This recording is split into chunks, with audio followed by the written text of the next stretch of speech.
The next one, again media में बहुत speculation इसके ऊपर भी हुआ, मैं इसको आपके सामने रखना चाह रही हूं। ये डिसीजन डेफर हुआ है, मगर डिसीजन मैं बोल रही हूं, विषय बोल रही हूं। क्विक कॉमर्स के द्वारा या डिलीवरी प्लेटफॉर्म के द्वारा, ई कॉमर्स के द्वारा फूड डिलीवरी जब होता है, उसमें फूड का रेट में टैक्स करें, डिलीवरी के लिए अलग टैक्स करें, डिलीवरी के लिए अलग कितना टैक्स करना है, इन सभी विषयों के ऊपर चर्चा हुआ। पिछले एक सप्ताह से मैं देख रही हूं न्यूज़पेपर्स में कंपनियों का नाम लेकर के, इनके ऊपर 18 होगा, बड़े क्विक कॉमर्स में इतना होगा, क्या खाने की चीज में 5% जब लग रही है, घर में पहुंचने में उसका 18% टैक्स होगा क्या? अगेन मैं आपको हाथ जोड़कर विनती करती हूं जीएसटी काउंसिल के बिहाफ में, इसमें कोई निर्णय नहीं हुआ है, ये डिफर हुआ है, जिससे जीओएम इसके ऊपर विस्तार से और एक बार चेक करेगी। क्या क्विक कॉमर्स के द्वारा घर में खाना मंगवाना, और जब खाने के चीज के ऊपर 5% है, डिलीवरी के लिए ज्यादा होना है कि नहीं होना है, क्या है, इसके ऊपर विस्तार से चर्चा हुआ है और इसका निर्णय नहीं हुआ। और जब तक निर्णय जीएसटी काउंसिल तक नहीं आता, उसके ऊपर प्लीज स्पेकुलेट नहीं करना।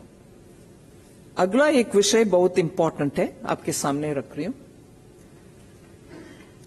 इस बिल्डिंग बनाने के समय फ्लोर स्पेस इंडेक्स,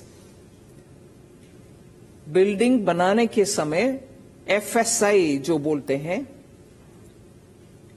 उसके ऊपर रिवर्स चार्ज में होना है या फॉरवर्ड चार्ज में होना है, इसके ऊपर भी एक विषय एजेंडा में आया। जीएसटी लगता है उसके ऊपर, मगर क्या रिवर्स में होना है, फॉरवर्ड में होना है, ये म्युनिसिपैलिटी तक, उनके रेवेन्यू तक प्रभावित होने वाले एक निर्णय है। Because FSI largely is raised bye municipality level authorities, and इसके ऊपर रिवर्स चार्ज में लगना या फॉरवर्ड चार्ज में लगना लगता है जीएसटी, मगर इस कंफ्यूजन में बहुत सारे स्पेकुलेशन हो रहा था, ये एजेंडा में भी आया, इसमें भी कोई निर्णय नहीं हुआ है। क्योंकि निर्णय नहीं हुआ, मगर ज्यादातर लोग और हम भी मानते हैं कि ये म्युनिसिपैलिटी लेवल का रेवेन्यू इम्प्लीकेशन वाली चीज है। इसमें लैंड से बनाया, मतलब बिना लैंड बिल्डिंग तो नहीं बन पाते, so land is also part of states subject. So we felt इसके ऊपर कोई चर्चा ऐसे होना नहीं चाहिए, they will talk about it in detail. So decision नहीं हुआ, मगर two important factors which came for recognition is that it will affect the municipality's revenue. It will also be on a terrain of or a subject of the state, which is land. So उसके ऊपर निर्णय नहीं हुआ। Fitment committee ने इसमें हाँ बरवाई कि we should look at it, we should take it up and all that.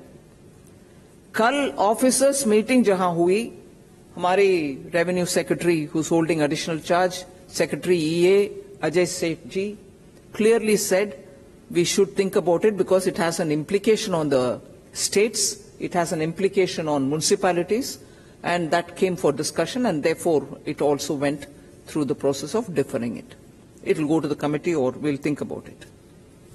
The eighth point which I want to draw your attention is training partners, skill training partners of the National Skill Development Council. उनको जो approved partners है, not everybody, जो approved partners है, उनको GST exempt करने के लिए निर्णय हुआ है, मगर नोटिफिकेशन आएगा बाद में। So these are 8 main things on which I want to draw your attention. But there are 3 things on which even as the GST Council was busy deliberating, from the morning, there's a lot of speculation in the media. And as a result, there's a lot of speculation in the social media. अरे popcorn के ऊपर भी डाल रहे हैं tax.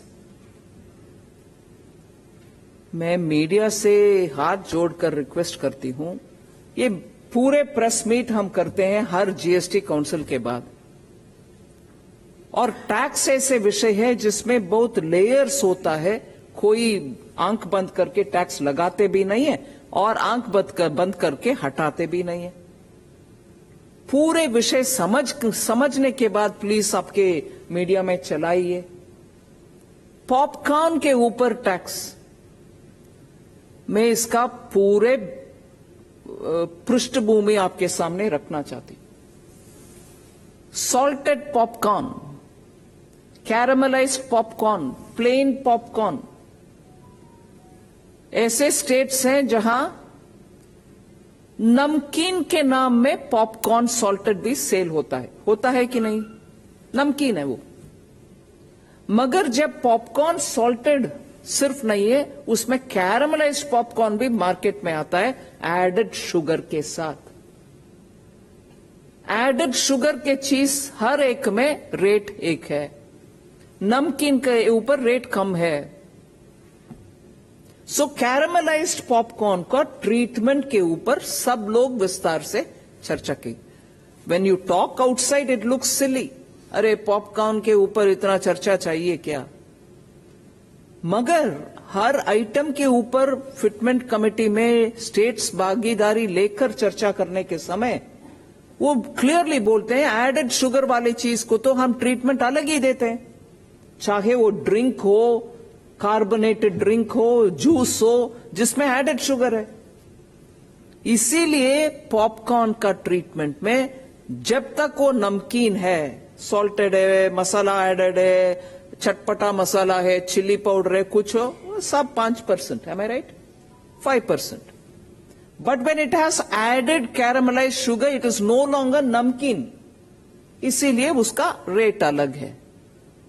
सो वो थोड़ा आपके प्रेस नोट में हम विस्तार से उसका एक्सप्लेनेशन दे रहे हैं। विषय को समझकर प्लीज जितने भी आपके मीडिया के द्वारा स्प्रेड करना है करिए। दूसरा एक विषय, मैं पेमेंट एग्रीगेटर्स का भी इसी में जोड़ा, मगर I have already explain payment aggregators. दूसरा एक विषय है, उसके बाद मैं क्वेश्चंस के लिए ओपन करती हूं। ईवी व्हीकल्स, उसके ऊपर भी सुबह से चल रही है जब प्रेस कॉन्फ्रेंस फाइनल नहीं हो। ईवी व्हीकल्स के ऊपर ये एब्सोल्युटली क्लियरली मेंशन करना चाहिए कि नया व्हीकल्स ईवी खरीदने में 5% है। Am I right? 5%। पुराने ईवी व्हीकल्स खरीदने का विषय ही आया है। We want to promote EV. GST Council is in favor of EV. Nobody is stopping people from buying EV. मगर used EV खरीदने के समय एक व्यक्ति दूसरे व्यक्ति को सेल करेगा तो कोई नहीं है उसमें। The same thing as 5%. No GST. Sorry. Used EV. An individual selling to another individual, no GST. But if a company has bought EV, or if there is a regular registered used car seller who buys EV, does some propping up in it, adds value to it and then sells it. It was felt by states and it was felt by auto and many others also that the EV market is not so saturated as yet that used cars will come. And category में, therefore used cars category में EV भी है, petrol vehicle भी है, diesel vehicle भी है. And I like to highlight this point to you. हमारी तरफ से केंद्र सरकार, government of India which is 1/3 member of the GST, हमारी तरफ से एजेंडा में sale of old and used EV vehicles को 12 से 5 तक ले आने के लिए we had suggested. But when the discussions happened, it is on that margin, the margin value between purchased price and resale price. 12 lakh में खरीदा, 9 लाख में बेच रहे हैं सेकेंड हैंड यूज्ड व्हीकल के नाम पर. On the margin is only this 18% is being put, as would be for any used car.